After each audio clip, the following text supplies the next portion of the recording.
Rain tapped against the basement window in thin, nervous beats. Inside the apartment, the dark felt heavier than night should feel. Lena Hart sat on the floor with her back against the wall, her baby pressed close to her chest, listening to the small, hungry sounds that no mother should have to hear for so long. Her arms ached. Her eyes burned. The bottle in her hand held almost nothing. When little Noelle pushed the nipple away with her tongue and let out one weak cry, Lena looked down at her and felt fear move through her body like cold water. How much longer could she keep pretending this would somehow be enough? The apartment was in Tacoma, tucked behind a row of old brick buildings where the alley smelled like wet cardboard and rust. It was 2:11 in the morning, and the room was so cold, Lena could see the faint mist of her own breath when she leaned over the bottle. The power had been cut 9 days ago. A rolled towel was jammed beneath the front door to block the draft, but the wind still found its way in. A battery lamp flickered on the table across the room. Beneath its weak yellow light sat an empty can of formula, a pawn ticket, a half-finished job application to a 24-hour diner near the freight yard, and a phone with almost no charge left. The screen blinked 2%. Lena looked at the formula can again, though she already knew it was empty. She had shaken the last powder into water hours ago, stretched it, warmed it, hoped her daughter would sleep through the hunger. But babies knew the truth better than adults did. Noelle gave another faint cry and then grew quiet again. That silence hurt worse. Lena closed her eyes. 3 months ago, she had still been wearing a lab coat in a medical testing facility outside the city. She had checked reports, logged numbers, corrected errors other people missed. Then came restructuring. Then the layoffs. Then the savings disappeared faster than she thought possible. After that came the motel cleaning job off Highway 16, night shifts, sore hands, and the steady shame of watching every dollar leave before it could stay. She had sold her ring, sold her books, sold the extra winter coat she had worn in college. She had never asked anyone for help, but tonight was not about pride. It was about her daughter. Lena shifted Noelle gently and reached for the phone. Her thumb shook from the cold as she opened the grocery delivery app. She checked the card again, though she already knew what would happen. 1 can of infant formula, cheapest option, delivery by 4 a.m. She pressed confirm. The red message appeared at once. Transaction failed, insufficient balance. For a moment she just stared at it, then she pressed back. The screen moved slowly, like even the phone was tired. She found the help section and scrolled until she saw a small box that said, "Send feedback." Lena almost laughed. Feedback, as if hunger were a user issue. Still, she clicked it. Her fingers moved before her pride could stop them. "If someone is reading this, I just need 1 can of formula. My baby has not eaten since morning. I used to work in a lab, now I clean rooms at a motel, please." She read it once. No punctuation, no dignity left to polish it with. Then she hit send. The message vanished. That was all. No answer, no promise, just a tiny piece of her fear disappearing into some unseen system. Lena lowered the phone and leaned her head back against the wall. Outside, the rain kept tapping the glass as if it wanted to be let inside. Noelle's small fingers brushed against her wrist, and Lena kissed the baby's forehead. "I know," she whispered. "I know, sweetheart." Far above the clouds, the night looked clean and empty. At 3:24 Seattle time, the Rowan Dynamics jet cut over the Pacific like a silver blade. Inside, the cabin smelled faintly of leather, coffee, and filtered air. The lights were dim. A glass sat untouched beside a closed folder. At the rear of the cabin, Julian Cross, founder and CEO of Rowan Dynamics, sat alone with a tablet balanced on one knee. He was 42 and looked like a man who had forgotten how to rest. His tie was loose. The top button of his shirt was undone.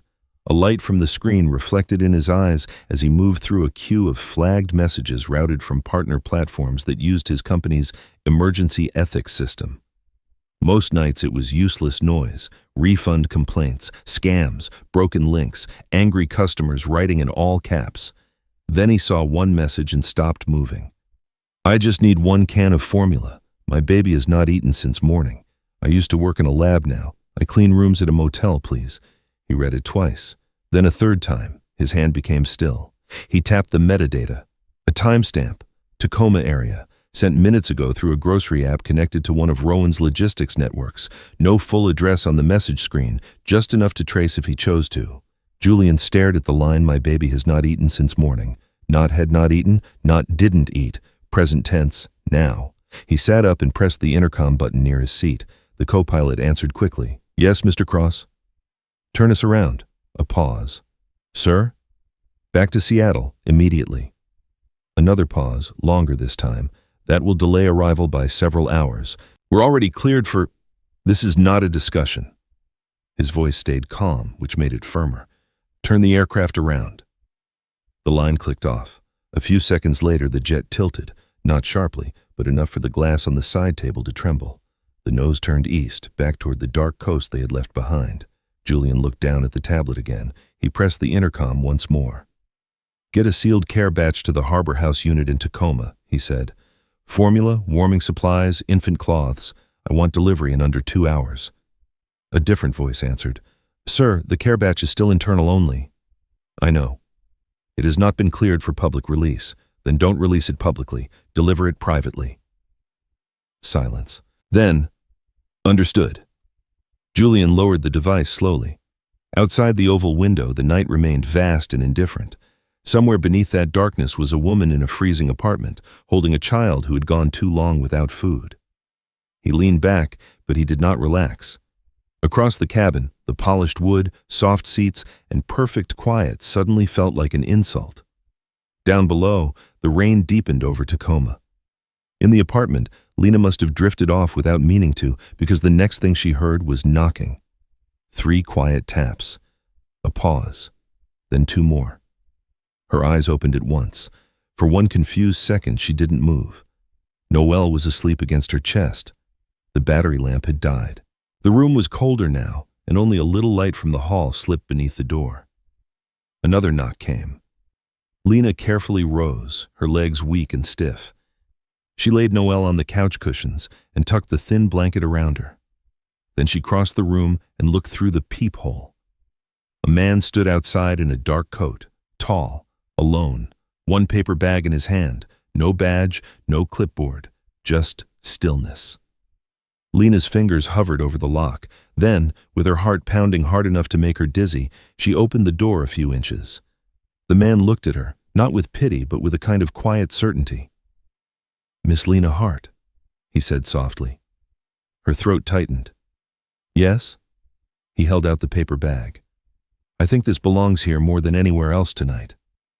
Lena looked inside. 3 sealed cans, a wrapped warm bottle, clean cloths, an envelope. Her breath caught. When she looked up again, the man had already started to turn away.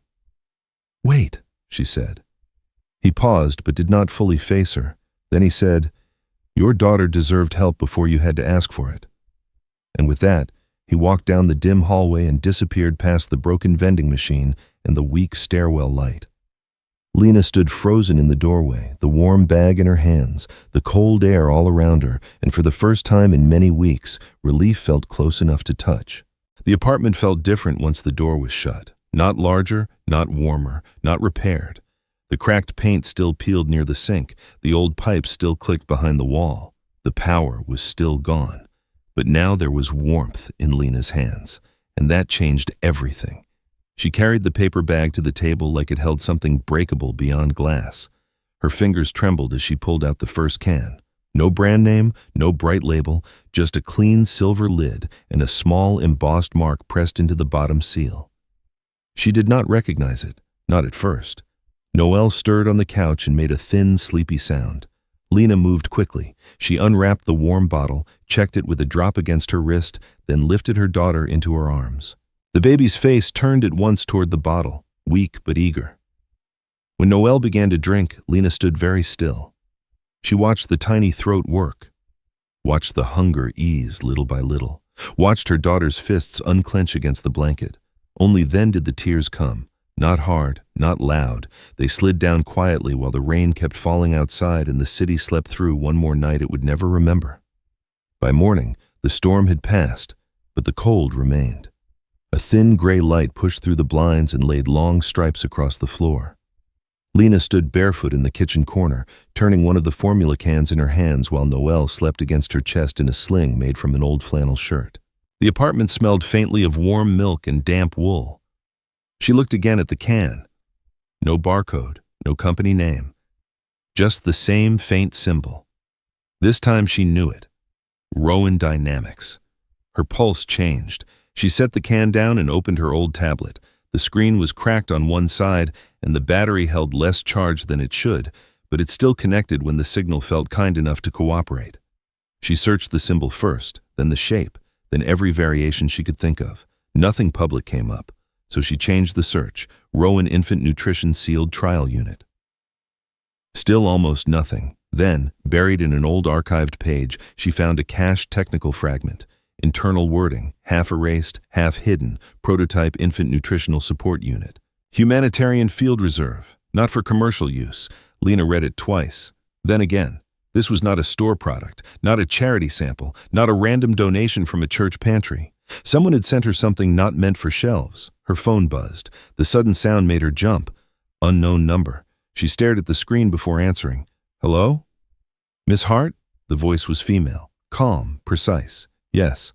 My name is Evelyn. I'm calling from Rowan Clinical Outreach. We'd like to confirm that a delivery reached you safely last night. Lena's fingers tightened around the phone. It did. A pause. We're glad to hear that. Lena looked at the can on the table. Why did it come to me?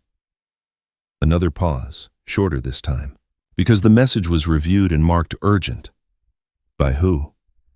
I'm not authorized to discuss internal routing, the woman said, though not unkindly. But I can tell you this. Your previous credentials in biochemical diagnostics were flagged in an older employment network tied to our contractor database. Lena frowned. What does that have to do with formula? A program is being assembled, the woman said. Remote, paid, part-time, clinical review support. We believe your background may be relevant. Lena almost laughed from disbelief. I haven't worked in a lab since before my daughter was born. There is no formal interview. Lena went quiet. The woman continued. An email has already been sent. If you wish to decline, you may ignore it. If you wish to accept, reply with the requested word. The line went silent. Then, we hope your child is doing better this morning. The call ended. Lena lowered the phone and looked at her email. There it was, from an address ending in rowandynamics.org. Subject line, you are still needed. She opened it. The message was short, almost strangely short. You will receive data packets nightly. We do not track hours, only outcomes. The work is paid. If you are willing, reply with one word. Ready. That was all. No forms, no long legal language, no smiling stock photos of office teams pretending work was family. Just a door, held open. Noelle shifted in her sling and made a soft, sleepy sound against Lena's chest. Lena looked around the apartment, at the dead outlet. The weak daylight, the bottle drying beside the sink, the unpaid bills folded under a chipped ceramic bowl. Everything was still where it had been, but something had changed anyway. She typed one word. Ready. That night, after she fed Noelle and laid her in the borrowed bassinet a neighbor had once dragged downstairs from storage, Lena opened the tablet again. A secure portal had unlocked. Rows of documents filled the screen. Product summaries, clinical photos, deployment notes from field sites in Indonesia, Arizona, southern Mexico, coastal clinics she had never seen and would likely never visit. At first she moved slowly. Her eyes were rusty, but not gone. By the second hour, old instincts had begun to wake. She forgot the cold, forgot the noise upstairs, forgot the stained ceiling and the ache in her lower back from too many motel shifts. She read line by line, checking temperatures, formulas, transport conditions, shelf stability. Then she stopped. One infant supplement file carried a thermal note that did not align with the absorption chart attached in a separate packet. A stabilizer listed for humid regions would begin to break down under moisture exposure far sooner than the summary claimed. Lena straightened. She checked again, then a third time. It was not a major collapse, not the kind of flaw that made headlines. It was smaller than that, more dangerous in a quieter way. A 20% absorption loss in the wrong conditions, enough to matter to a child already struggling. Her fingers hovered over the keyboard. She opened the annotation window. No emotion, no performance. Just facts. She referenced her old graduate notes from memory, reconstructed the degradation curve, and attached a short comment. Humidity range appears overstated. Recommend secondary review before field use. Risk is not theoretical. Then she submitted it. The portal blinked once. Session complete. Lena leaned back in her chair and let out a breath she had not noticed she was holding. In the quiet room, the tablet's dim light fell across the empty formula can on the counter and the little sleeping shape in the bassinet nearby. For the first time in months, her mind did not feel trapped. It felt useful. The night settled into a rhythm after that. Noelle slept. Lena worked. The kitchen table became her station. The cracked mug held cold tea more often than hot. Medical articles lay stacked beside diaper cloths and folded motel uniforms. Rain came and went. So did the bus noise from the street. But every night, once the city softened and her daughter slept, Lena opened the portal. The work was not glamorous. Shelf life reports, temperature tolerances, diagnostic notes, manufacturing irregularities buried in neat language. The kind of work most people skip past because it looked dry. To Lena, it looked like consequence. By the end of the first week, she had flagged 3 inconsistencies in 3 different data sets. One related to nutrient separation in long-haul transport, one involved packaging stress in colder regions, the third made her stop cold. An infant pulse monitor meant for mobile clinics. The report summary claimed the outer shell could tolerate up to 108 degrees Fahrenheit, but the test photos hidden deeper in the packet showed visible warping at 96. Lena narrowed her eyes. She enlarged the images, checked the timestamps, matched them against the shipping memo. Her heartbeat changed. This was not a typo. This was concealment. She stood, washed her hands at the sink without knowing why, then came back and sat down again. Her motel shift had left the skin across her knuckles dry and red. Noelle gave a sleepy turn in the bassinet, and Lena glanced over until the baby settled. Then she got to work. She attached screenshots, marked the temperature mismatch. Cross-referenced likely deployment zones, northern Kenya, interior Brazil, southern Cambodia, regions where heat was not a theory but a daily fact. At the end of the report, she added one final line. No infant should be failed by 1 degree and a silence. She submitted it anonymously. 3 days later, just after 7 p.m., the lights in the building flickered but stayed on long enough for Lena to heat a bottle. Noelle was in her lap, half asleep after feeding, when the tablet buzzed. A new file had arrived, but this one was different. It was addressed to her, not Ms. Hart, not contractor, not reviewer, just Lena. Her throat tightened for reasons she could not explain. She opened the message. You saw what others ignored. We need your eyes again. She stared at it a long time. Then she looked down at Noelle, who had one tiny fist curled against Lena's sweater. Looks like we've got work, she whispered. The second week passed with the same strange, quiet momentum. No announcements, no praise, just more access, more files, more places where the polished language of powerful systems failed to hide what lived beneath it. On a gray Thursday afternoon, the downstairs buzzer rang. Lena was not expecting anyone. She had just laid Noelle down for a nap and crossed the room on silent feet when the buzzer sounded again. She opened the apartment door a crack. A woman stood in the hall, late 50s, plain navy coat, practical shoes, no badge. Her face held the tired stillness of someone who had seen too much and learned to carry it without show. Miss Hart? She asked. Lena nodded, but did not open the door wider. The woman gave a small breath. My name is Diane. She paused, studying Lena's face as if measuring whether truth would be welcome there. I used to work field compliance for Rowan, she said, mostly South America. Lena said nothing. Diane went on.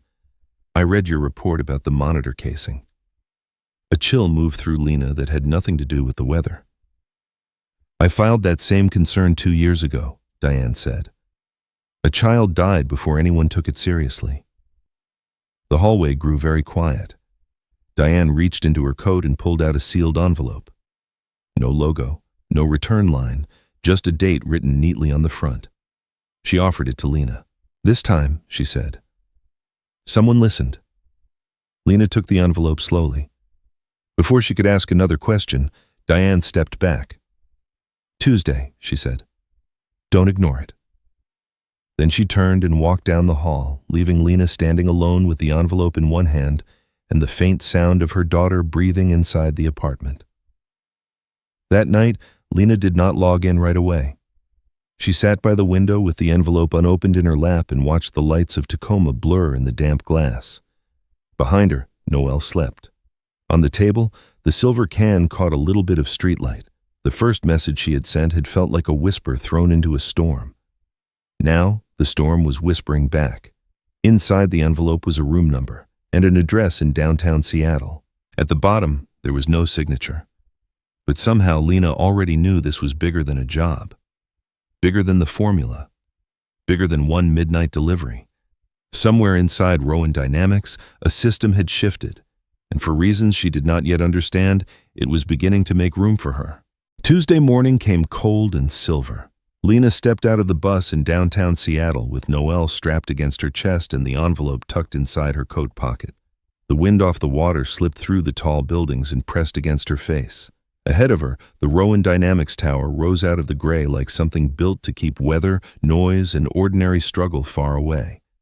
Inside, everything gleamed. Glass walls, quiet elevators, polished floors that reflected the lights overhead. Lena felt the weight of her thrift store shoes with every step. Noelle slept against her chest, warm and unaware, one hand curled near her chin. A receptionist on the 27th floor looked at the envelope, then at Lena, and simply nodded. No smile, no questions. "Conference room D," she said. The room held a long table, a wall of windows, and more silence than comfort. Several people were already there. 2 lawyers, a clinical director, a man from product safety, another from field operations. Their clothes were sharp, their faces were careful. Lena took a seat near the end of the table. No one introduced her. No one explained why she was there. Then the door opened. Julian Cross entered with a white folder in his hand. He did not sit. He laid the folder in the center of the table and looked around the room with the kind of calm that made other people nervous. He opened it and slid out a single page. It was Lena's report, marked up, highlighted, cross-referenced, no name, no signature. Julian let the silence stretch before speaking. "Does anyone in this room want to explain why this discrepancy existed in our internal records and was not acted on?" No one answered. The product safety director cleared his throat. "It may have been a draft-level variance, not a final—" Julian cut him off. "It was validated by independent analysts yesterday. The flaw is real." Another silence. The clinical director folded her hands. "We believed it was still within acceptable margins." Julian looked at her. "Acceptable to who?" No one replied. He placed one hand flat on the table. This report came from someone without a department title, without a staff office, without a budget, and without any reason to protect this company from embarrassment, he said. "That is exactly why I trust it." A few heads turned. Not toward the report, toward Lena. She sat still. Sweater plain, hair pinned back in a hurry, guest badge hanging slightly crooked, a child carrier resting against the chair beside her. The people at the table looked at her as if seeing a problem in human form. Or maybe a mirror. Julian spoke again, quieter this time. "From today forward, every infant system intended for vulnerable regions goes through external counter-review before release, effective immediately." The legal team shifted. The head of field operations opened his mouth, then thought better of it. Lena said nothing. She did not need to. Her work had already spoken. When the meeting ended, people left in careful silence. Some avoided her eyes. One woman paused beside her chair and said in a low voice, "You asked the question nobody else wanted attached to their name." Lena looked up at her. "I wasn't trying to ask a question." The woman gave a tired half smile. "That's why it mattered." She walked away. That night, Lena fed Noelle at the kitchen table while the wind pushed soft rain against the windows. Her tablet chimed with a new message. "Secondary Review, Task Force. We would like you in the room from the beginning." Lena read it 3 times. Noelle kicked one small foot against her forearm and gave a tiny, sleepy sound. Lena smiled down at her and whispered, "Looks like we're not done." The next message came just after midnight. A private sender, no signature. "There will be a delivery tomorrow. It's unofficial." "Tell me what you notice." She stared at it, knowing before she admitted it to herself who it was from. The next evening, rain hammered the apartment windows. Lena had just finished washing bottles when someone knocked. 3 soft taps, then stillness. She opened the door. Julian stood there. No assistant, no polished security detail, no umbrella. Rain darkened the shoulders of his coat, but he seemed not to notice. For a second, neither of them spoke. Then he said, I owe you the truth." Lena stepped aside. Inside, he remained standing near the counter as if sitting down would ask for more than he had a right to ask. Noelle slept in her bassinet nearby. The room smelled faintly of warm water and soap. Julian looked at the baby monitor glowing softly in the corner. Then he spoke. "I had a daughter," he said.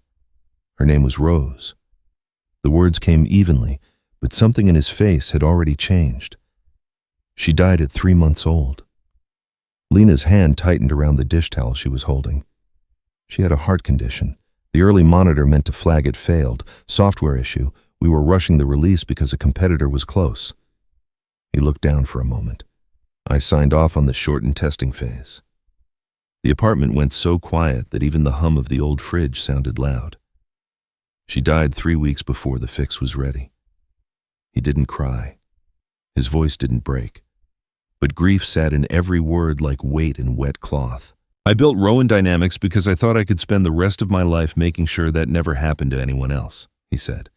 "At first I meant it. Then growth came. Investors came. Speed became the language everyone praised.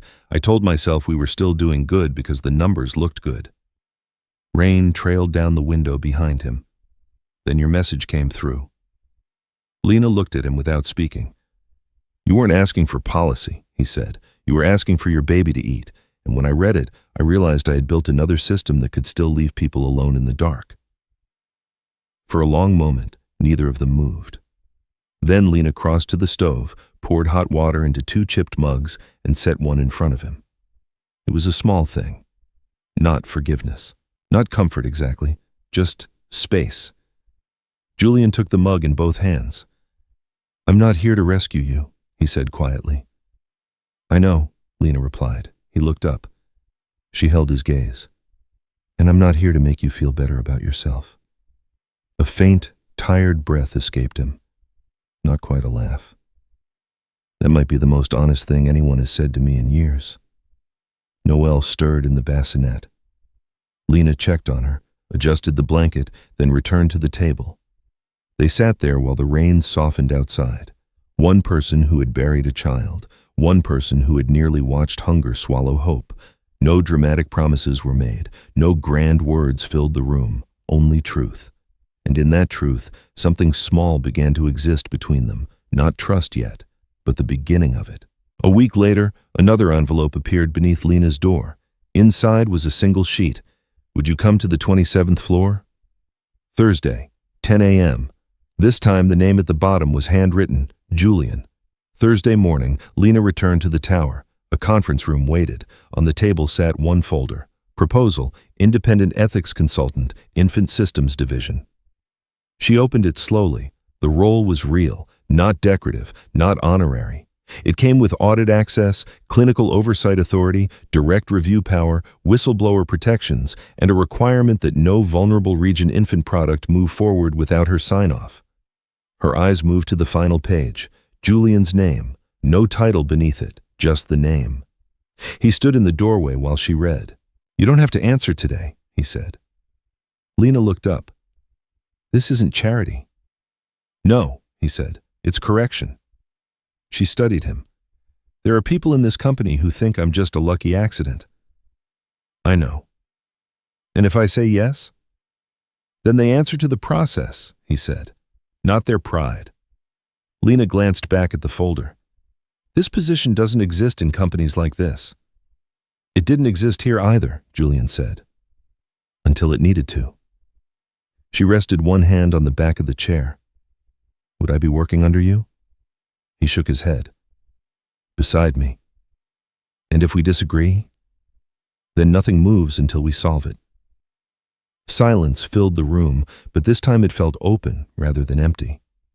Lena pulled the chair out. She didn't sit right away. Instead, she turned another page and said, "This clause needs rewriting." For the first time, Julian smiled. "You can rewrite the whole thing." She took the position. The weeks that followed changed the shape of her life. Noelle grew stronger. Her cheeks filled out. Her cry came louder now, the way a healthy baby's should. The apartment stayed modest, but the lights remained on. The kitchen table still held bottles and folded laundry, but now it also held reviewed case files and marked reports. At Rowan, Lena became the person people learned not to dismiss. She caught flaws others smoothed over. She asked where a product would fail, who would pay the price, and whether a mother in a remote clinic would understand what no engineer had bothered to explain. Some people resented her. Some admired her. Most simply learned to prepare better. 3 months later, the first fully revised infant nutrition shipment rolled toward a refugee support clinic outside the city. No cameras, no speech, no media release. Lena stood near the loading bay with Noelle asleep against her chest. Julian stood beside her, hands in his coat pockets, tie loosened by the long day. Workers loaded the crates carefully. On each box, a line had been printed in small black letters: field tested, ethics reviewed, infant safe use verified. A woman in a denim jacket from the receiving team ran her hand across one label and looked at Lena. "You're the one who changed this, aren't you?" Lena gave a small smile. "Not alone." The woman nodded, as if that answer told her enough. Later, in the staff kitchen, Lena rinsed Noelle's bottle while a low radio crackled near the window. Julian leaned against the doorway. "She won't remember any of this," he said, glancing at the baby. Lena capped the bottle. "I will." He looked down for a moment, then back up. "I'm stepping away from the board in 3 months."